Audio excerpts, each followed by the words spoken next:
ஆன்மீக நண்பர்கள் அனைவருக்கும் வணக்கம். ஓம் ஸ்ரீ மகாபெரிவா திருவடிகள் சரணம். நாம் இன்னைக்கு இந்த வீடியோவில் என்ன பார்க்க போகிறோம் அப்படின்னா, வீட்டில் பணவரவை அதிகரிக்கக்கூடிய ஒரு சக்தி வாய்ந்த பொருள். இந்த பொருள் வீட்டில் இருந்தால் மட்டும் போதும். அது என்ன பொருள்னு தெரிஞ்சுக்கிறதுக்கு முன்னாடி இது வரைக்கும் நம்ம சேனலை சப்ஸ்கிரைப் பண்ணாதவங்க சப்ஸ்கிரைப் பண்ணிக்கோங்க. இந்த வீடியோ பிடிச்சிருந்துச்சுன்னா ஒரு லைக்குமே கொடுத்துருங்க. வாங்க இப்போ நம்ம வீடியோக்குள்ளே போகலாம். இந்த உலகத்தில் வாழ்கிற ஒவ்வொரு மனுஷனுக்கும் இருக்கிற மிகப்பெரிய பிரச்சனை என்னன்னு கேட்டிங்கன்னா அது பண பிரச்சனை தான். ஒருவருக்கு பணம் தேவை அப்படிங்கிறது சமுதாயத்தில் அவங்களுக்கு இருக்கும் நிலையை பொறுத்தது. ஒருவர் மிகவும் பணக்காரராக இருக்கிறாங்க அப்படின்னா அவருக்கு பண தேவை அப்படிங்கிறது கோடிக்கணக்கில் இருக்கும். பொதுவாக இன்றைய சூழ்நிலையில் பணம் தான் அனைத்திற்கும் மூலதனமாக இருக்குது. அப்படி மிகவும் முக்கியமான பணம் என்னிடம் அதிக அளவு சேரணும் அப்படின்னு நிறைய பேர் ஆசைப்படுவாங்க. சீக்கிரத்தில் செலவாகி விடுது அப்படின்னு கவலையும் படுவாங்க. இதன் காரணத்தால் எப்போதும் எதிர்காலத்தை பற்றி கவலை மனக்குழப்பத்தோடு இருந்துக்கிட்டே இருப்பாங்க. இந்த உலகத்தில் பணம் இருந்தால் மட்டும் வாழ முடியும். கையில் பைசா இல்லை அப்படின்னா ஒருவர் நம்மளை மதிக்க கூட மாட்டாங்க. சம்பாதிக்கும் பணத்தில் குறைந்தது 25% பணத்தை சேமிப்பாக ஒவ்வொருவரும் எடுத்து வைக்கணும். சிலர் சுதாரித்து கொண்டு சிறுக சிறுக பணத்தை சேமிப்பாங்க. இருப்பினும் ஏதேனும் ஒரு வழியில் செலவு வந்து விடும்.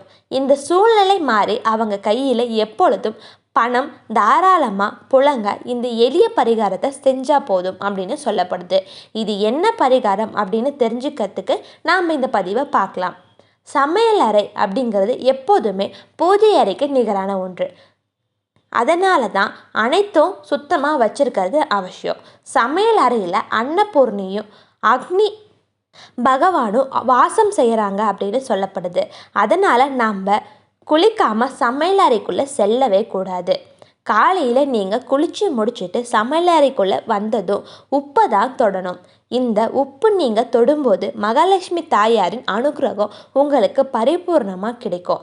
ஆனால் சமையல் அறைக்கு சென்றதும் முதல்ல புளியை கையால் தொடக்கூடாது அப்படின்னு கூறுறாங்க. புளி முதல்ல தொட்டால் வீட்டில் இருக்கின்ற ஐஸ்வர்யம் நம்மளை விட்டு நீங்கி விடுமா.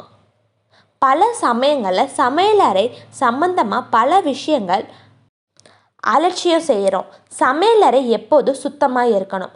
இல்லை அப்படின்னா வீட்டில் பிரச்சனைகள் உண்டாகும். இதனால் தாய் அன்னபூர்ணி கோபப்படுவாங்க. அது மட்டும் இல்லாமல் வீட்டின் நிதிநிலையும் மோசமாகும்.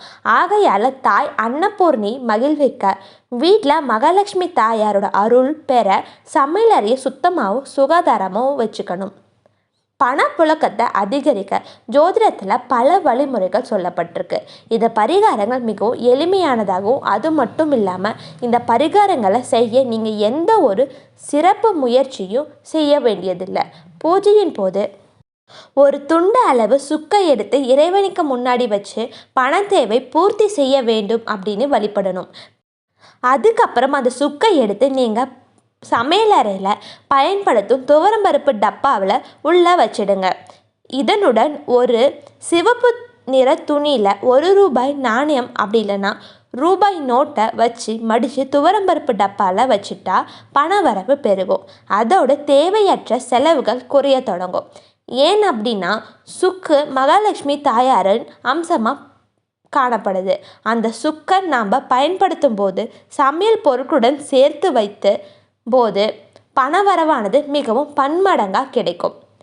இறைவனின் அருள் பெற்ற சுக்கை வச்சுக்கொள்வது செல்வ செழிப்பை அதிகரிப்பதுடன் மகிழ்ச்சியான வாழ்க்கையும் ஏற்படுத்தும். இந்த எளிய பரிகாரம் அதிர்ஷ்ட வாய்ப்புகளை கொண்டு வந்து பண சேர்க்கையை அதிகப்படுத்தும். அதனால் நம்பிக்கை உள்ளவங்க மட்டும் இந்த தாந்திரிக பரிகாரத்தை செஞ்சு பலன் பெறுங்க. எல்லா பிரச்சனைக்குமே தீர்வு இருக்கும். முக்கியமான தீர்வு நம்மளோட நம்பிக்கை தான். அனைவருக்கும் நன்றி.